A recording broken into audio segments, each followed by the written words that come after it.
구시 기도에 오신 사랑하는 수용로 영가족 여러분 모두를 환영하고 축복합니다. 그러므로 우리는 긍휼하심을 받고 때를 따라 돕는 은혜를 얻기 위하여 은혜 보좌 앞으로 담대히 나아갈 것이니라. 아멘. 우리 옆에 있는 우리 가족들과 이렇게 한번 인사하겠습니다. 하나님이 계시는 은혜 보좌 앞으로 담대히 나아갑시다. 아멘. 오늘 우리가 함께 볼 하나님의 말씀은 사도행전 8장 1절에서 4절까지 말씀이고요, 11장 19절에서 21절까지 말씀입니다. 제가 봉독하겠습니다. 사울은 그가 죽임 당함을 마땅히 여기더라. 그날에 예루살렘에 있는 교회에 큰 박해가 있어 사도 외에는 다 유대와 사마리아 모든 땅으로 흩어지니라. 경건한 사람들이 스데반을 장사하고 위하여 크게 울더라. 사울이 교회를 전멸할새 각 집에 들어가 남녀를 끌어다가 옥에 넘기니라. 그 흩어진 사람들이 두루 다니며 복음의 말씀을 전할새. 11장 19절에서 21절까지 말씀을 함께 보겠습니다. 그때에 스데반의 일로 일어난 환난으로 말미암아 흩어진 자들이 베니게와 구브로와 안디오게까지 이르러 유대인에게만 말씀을 전하는데, 그 중에 구브로와 구레네 몇 사람이 안디오게에 이르러 헬라인에게도 말하여 주 예수를 전파하니 주의 손이 그들과 함께 하심에 수많은 사람들이 믿고 주께 돌아오더라. 예수를 길로 삼은 사람들이라는 제목으로 하나님 말씀 함께 나누도록 하겠습니다. 코로나 바이러스로 인해 현재 교회는 큰 어려움 가운데 있습니다. 일부 교회의 일탈적인 행동이 언론에 대대적으로 보도가 되면서 마치 모든 교회가 코로나 바이러스를 전파하는 곳이라는 인상을 강하게 주었기 때문입니다. 이 여파는 성도들의 삶 속에서도 다양한 모습으로 나타났습니다. 직장에서는 이 교인이라는 이유 때문에 예배를 참여하지 말라는 강한 권고를 듣게 되고요, 가정에서 혼자 신앙생활을 하시는 분들은 믿지 않는 가족들에게 핀잔과 질타의 대상이 되는 일을 우리는 주변에서 그리 어렵지 않게 볼 수 있습니다. 그런데 이뿐만이 아닙니다. 제가 이제 얼마 전에 이 매스컴에 올라온 한 사진을 보았는데요, 식당의 출입문에 어떤 문구가 쓰여져 있는 종이가 붙어 있었습니다. 그 내용을 읽어보니 이런 내용이었어요. 당분간 교인들은 손님으로 받지 않는다. 이 내용이었습니다. 씁쓸하지 않습니까? 또 현재는 교회의 이름으로 소모임을 가지기만 해도 고발되는 상황 가운데 있습니다. 이 일련의 여러 가지 사건들을 통해 알 수 있는 것은 현재 교회가 세상의 혐오의 대상이 되고 있다는 것입니다. 한국교회가 이 땅에서 시작된 지 약 140년의 시간을 지내고 있습니다. 교계에서도 지금 한국교회가 교회의 역사상 가장 최악의 위기를 맞고 있다고 이야기를 하고 있습니다. 그렇다면 이 한국교회는 이 위기를 어떻게 극복할 수 있을까요? 어떻게 해야 한국교회가 예전과 같은 모습으로 돌아갈 수 있겠습니까? 오늘 함께 읽었던 말씀 속에서도 우리와 같은 위기를 겪고 있는, 아니 어쩌면 우리가 현재 겪고 있는 어려움과는 비교도 할 수 없을 만큼 큰 위기 가운데 있는 교회를 발견할 수 있습니다. 그 교회는 바로 예루살렘 교회입니다. 1절 말씀을 통해서 이 예루살렘 교회에 찾아온 위기가 무엇인지 함께 살펴보겠습니다. 1절을 함께 읽겠습니다. 사울은 그가 죽임당함을 마땅히 여기더라. 그날에 예루살렘에 있는 교회에 큰 박해가 있어 사도 외에는 다 유대와 사마리아와 모든 땅으로 흩어지니라. 1절을 보시면 어떤 누군가가 죽임을 당했다는 내용이 있고요, 그가 죽임당한 날을 기점으로 교회에 큰 박해가 일어나기 시작했고, 이 박해로 인해서 교회의 모든 성도들은 그 박해를 피해 먼 곳으로 흩어지게 되었고, 지금 예루살렘 교회에는 누구만 남아 있습니까? 사도들만 남게 되었다고 성경은 말하고 있습니다. 그렇다면 죽임당한 사람은 누구입니까? 2절을 보겠습니다. 경건한 사람들이 스데반을 장사하고 위하여 크게 울더라. 다름이 아니라 이 박해로 인해 죽임당한 사람은 바로 스데반이었습니다. 그런데 이 교회의 박해는 여기서 끝나지 않았습니다. 우리 3절 말씀을 좀 보겠는데요, 사울이 교회를 잔멸할새 각 집에 들어가 남녀를 끌어다가 옥에 넘기니라. 이 사울이라는 사람이 박해를 피해 떠나지 못했던 성도들을 일일이 찾아내어 남녀노소를 가리지 않고 모두 옥에 넘기고 있는 장면입니다. 여러분, 그렇다면 지금 이 핍박의 목적은 무엇입니까? 교회의 실을 완전히 말리겠다는 것입니다. 예루살렘 교회의 입장에서 본다면 현재 교회는 최악의 위기를 경험하고 있는 것입니다. 사랑하는 성도 여러분, 만약 여러분에게 이와 같은 상황이 생긴다면 여러분 어떻게 반응하시겠습니까? 먼저는 나의 생명을 보존하기 위해서 안전한 곳에 먼저 피신을 하고, 누군가 나를 만난다고 해도 내가 성도라는 사실을 꽁꽁 숨긴 채 이 상황이 좀 더 나아지기를 기다리지 않겠습니까? 그런데 저는 오늘 4절 말씀을 보면서 깜짝 놀랐습니다. 우리 4절 말씀을 보면 그 흩어진 사람들이 두루다니며 복음의 말씀을 전할세. 자, 4절에 보니까 뭐라고 말씀합니까? 그 박해를 피해서 흩어진 사람들이 두루다니며 뭘 했다고 얘기하죠? 복음의 말씀을 전했다고 분명히 이야기하고 있습니다. 현대인의 성경은 이 말씀을 이렇게 번역합니다. 흩어진 신자들은 가는 곳마다 기쁜 소식을 전하였다. 그들은 흩어지면서 복음의 기쁜 소식을 전했다고 말씀하고 있습니다. 이 사도행전 11장 우리 19절에서 20절을 보면 이 성경은 흩어진 사람들의 이야기를 좀 더 자세히 기록하고 있습니다. 우리 19절과 20절 말씀을 함께 읽어보도록 하겠습니다. 자, 먼저 19절입니다. 자, 그때의 스데반의 일로 일어난 환난으로 말미암아 흩어진 자들이 베니게와 구브로와 안디옥까지 이르러 유대인에게만 말씀을 전하는데, 20절입니다. 그 중에 구브로와 구레네 몇 사람이 안디옥에 이르러 헬라인에게도 말하여 주 예수를 전파하니. 여러분, 19절에 보니까 흩어진 자들이 뭐 하죠? 유대인에게 말씀을 전하고, 자, 20절 말씀을 보시면요, 헬라인에게도 말하여 주 예수를 전파했다. 사랑하는 성도 여러분, 그들은요 박해를 피해 흩어지면서도 계속해서 복음을 증거하는 모습을 보이고 있습니다. 복음을 증거하면 자신의 흔적이 남을 수 있음에도 불구하고 유대인이건 헬라인이건 만나는 모든 사람들에게 복음을 증거했다고 성경은 이야기하고 있습니다. 우리는 이 말씀에서 19절과 20절에 나오는 이 안디옥이라는 곳을 좀 더 주목해 봤으면 좋겠습니다. 여기에 등장하는 안디옥은요, 수리아 안디옥으로 예루살렘으로부터 북쪽으로 한 500km 떨어진 곳입니다. 여러분, 우리가 성경을 알고 있듯이, 자, 이곳은 믿지 않는 사람들에게 그리스도인이라는 아주 명예로운 이름을 얻었던 것이고, 바울과 바나바를 선교사로 파송해서 이방 선교의 전초기지, 베이스 캠프로 쓰임 받았던 곳입니다. 그런데 더 놀라운 것은 무엇입니까? 이 교회가 박해를 피해 흩어진 성도들의 손에 세워졌다는 것입니다. 교역자의 손에 세워진 교회가 아니라 평신도들의 손에 세워진 교회가 바로 수리아 안디옥 교회라는 것입니다. 저는 오늘 본문 말씀을 묵상하면서 저 자신에게 정말 진지하게 질문해 보았습니다. 만약 내가 이 상황 가운데 있었다면 나는 어떻게 반응했을까? 맞아, 지금은 매우 위험한 상황이잖아. 저는 이렇게 나를 다독이면서 나의 생명을 보존하기 위해 먼저는 나의 정체를 숨겼을 것 같습니다. 그런데 박해를 피해 떠났던 성도들은 어떠했습니까? 자신의 정체가 탄로 날 수 있음에도 불구하고 어디를 가든지 누구를 만나든지 예수의 복음을 증거하고 있지 않습니까? 자, 그렇다면 그들에게 어떻게 이런 일이 가능했겠습니까? 그들은 예수를 자신의 길로 삼았기 때문입니다. 사랑하는 성도 여러분, 죽음의 위협이 두렵지 않은 사람이 어디 있겠습니까? 자신의 생명을 빼앗아가는 상황이 무섭지 않은 사람이 어디 있겠습니까? 자, 그런데 그들은 자신의 생명을 자신의 길로 삼지 않았습니다. 왜냐하면 그들은 복음을 통해서 언젠가 사라질 이 세상이 아닌 영원히 주어질 영원한 세상을 미리 맛보았기 때문입니다. 오늘 본문을 보면 이 세 종류의 사람이 등장합니다. 먼저는 스데반인데요, 여러분, 스데반은 어떻습니까? 오늘 우리가 읽었던 말씀은 사도행전 8장 말씀이지만 7장으로 넘어가 보시면 스데반은 자신을 죽음 앞으로 인도하는 자들 앞에서도 담대하게 예수를 증거하지 않습니까? 두 번째는 박해를 피해 떠나는 사람들입니다.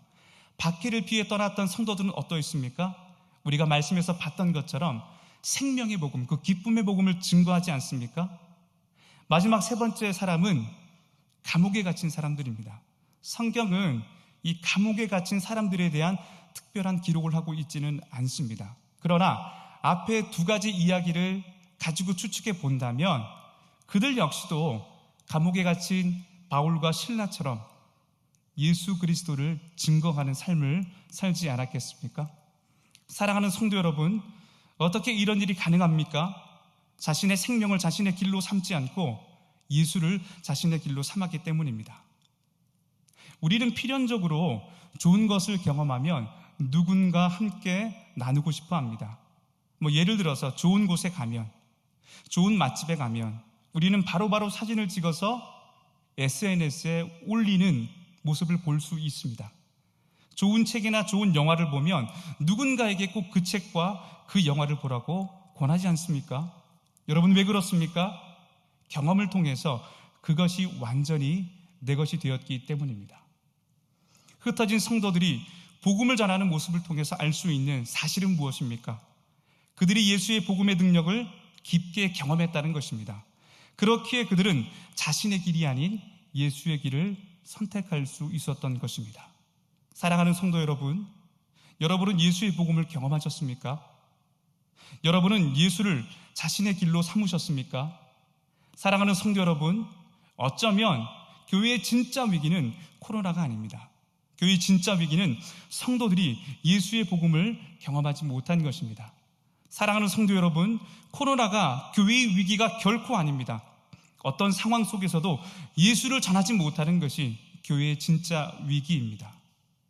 사랑하는 성도 여러분, 교회의 진짜 위기는 성도가 예수를 자신의 길로 삼지 못하는 것입니다.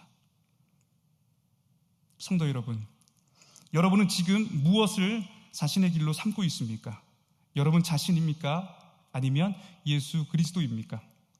오늘 본문의 마지막 사도행전 11장 21절은 이렇게 말을 합니다.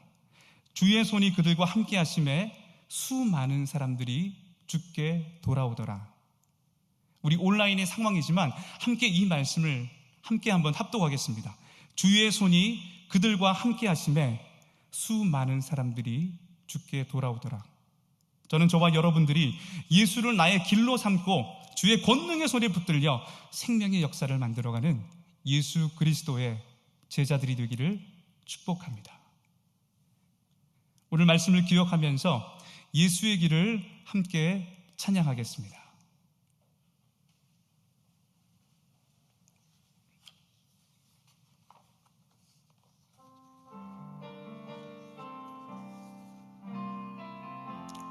우리 함께 찬양합니다.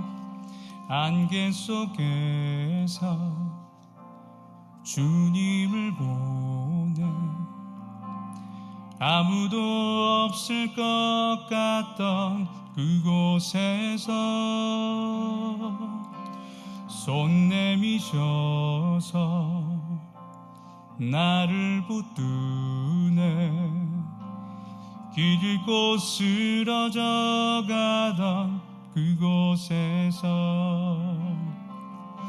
주 말씀하시네 내 손 잡으라고 내가 곧 길이요 진리 생명이니 나 그 길을 보내 주 예비하신 곳 다른 길로 돌아서지 않으리 예수의 길 그 좁은 길 나는 건네 주 손 잡고 그 무엇도 두렵지 않네 주님 주신 약속 내게 있으니 세상의 길 그 험한 길 승리하네 성령으로 그 무엇도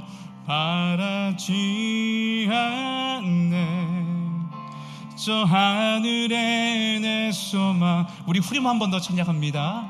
예수의 길, 그 좁은 길, 예수의 길, 그 좁은 길 나는 건네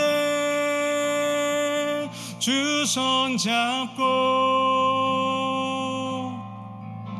그 무엇도 두렵지 않네.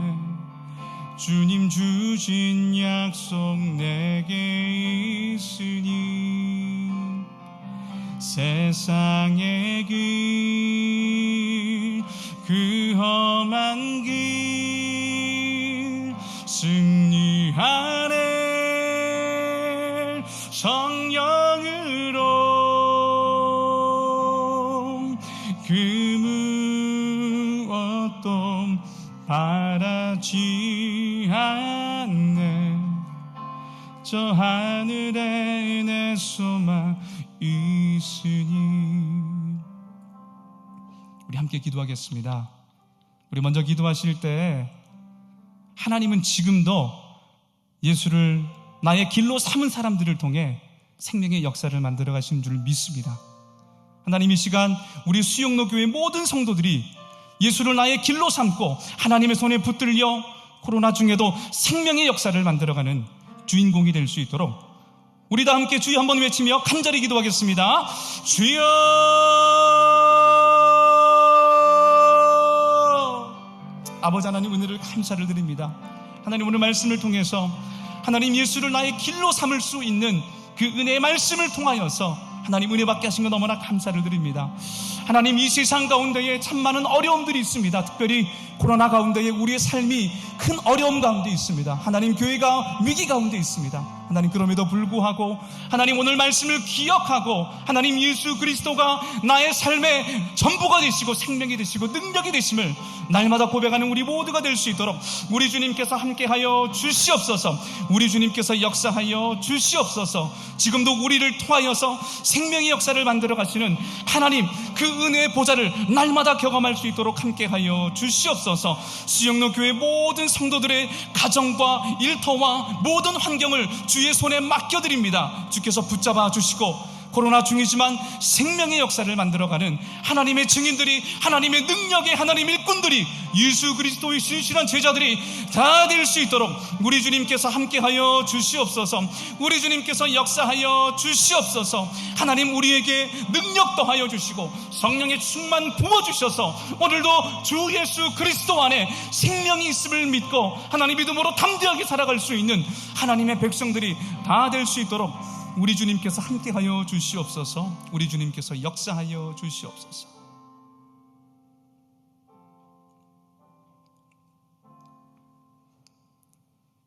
우리 다시 한번 기도할 때는 이 세상이 전부라고 말하는 자들의 가치와 욕구와 즐거움에 길들여지지 않게 하시고 무엇보다 이 세상을 살리고 변화시키는 이 복음의 능력으로 무장된 예수 그리스도의 군사가 될 수 있도록, 좋은 일꾼이 될 수 있도록 우리 같이 한번 간절히 기도했으면 좋겠습니다. 우리 이 기도 제목 붙들고 기도할 때 우리의 가정을, 우리의 일터를, 우리가 만나는 모든 사람들에게 하나님 복음의 생명의 능력을 증거하는 참된 예수 그리스도의 제자가 되게 해달라고 우리 같이 한번 주여 한번 외치고 우리 간절히 한번 기도하겠습니다. 주여,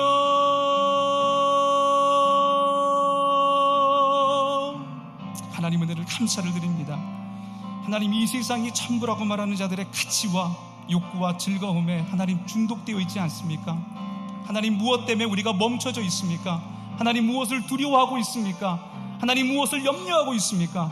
하나님, 오늘 말씀처럼 이 세상을 살리고 변화시키는 이 복음의 능력으로 온전히 무장되게 하시고 누구를 만나든지 어디를 가든지 예수 그리스도의 복음의 기쁜 소식을 증거할 수 있는 예수 그리스도의 신실한 일꾼들, 하나님 제자들 다 될 수 있도록 함께하여 주시옵소서. 하나님 우리 성도들의 가정을 불쌍히 여겨 주시옵소서. 특히 하나님 홀로 신앙생활하고 있는 우리 성도들의 가정을 굳게 붙잡아 주셔서 핍박과 환난 가운데서도 넘어지지 않게 도와주시고 생명의 하나님 복음의 능력으로 무장하여서 그 가정을 복음화시킬 수 있는 하나님의 일꾼 될 수 있도록 붙잡아 주시옵소서. 하나님 우리 일터를 위해서 기도합니다. 우리 직장을 위해서 기도합니다. 쉽지 않은 상황입니다. 견디고 버티는 것도 너무나 힘든 상황 가운데 있습니다. 하나님 그러나 하나님 기도할 때에 하나님 하늘의 문을 열어주셔서 생명의 복음의 능력을 날마다 경험할 수 있는 주의 은혜를 부어주셔서 하나님 이 시간도 정말로 생명의 복음을 증거할 수 있는 환경과 상황으로 만들어갈 수 있는 하나님의 일꾼들 백성들이 다 될 수 있도록 우리 주님께서 함께하여 주시옵소서. 우리 주님께서 역사하여 주시옵소서. 사랑의 하나님 은혜를 감사를 드립니다. 교회의 진짜 위기는 코로나가 아닌 줄 믿습니다.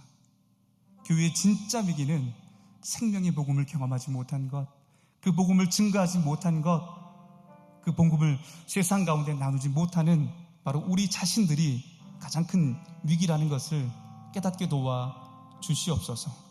모든 사람들의 길이 되시고 모든 사람들의 진리가 되시고 모든 사람들의 생명이 되시는 오직 우리 주 예수 그리스도로 길을 삼고 예수 그리스도만 담대히 증거하며 살아가는 예수 그리스도의 사람들이 다 될 수 있도록 우리 주님께서 함께하여 주시옵소서. 오늘도 이 시간을 축복해 주시고 함께 이렇게 온라인이지만 하나님 말씀을 나누게 도와주시고 함께 기도할 수 있는 은혜 주신 것 너무나 감사를 드립니다. 날마다 승리하는 우리 수영로 교회 모든 영가족들 될 수 있도록 주께서 축복하여 주시옵소서. 모든 말씀 귀하신 예수님의 이름으로 축복하며 기도합니다. 할렐루야. 우리 박수로 마치겠습니다. 자, 이것으로 구시 기도회를 마치겠고요. 내일 이 시간에 해와 같이 우리 빛난 얼굴로 다시 만나 뵙도록 하겠습니다. 감사합니다.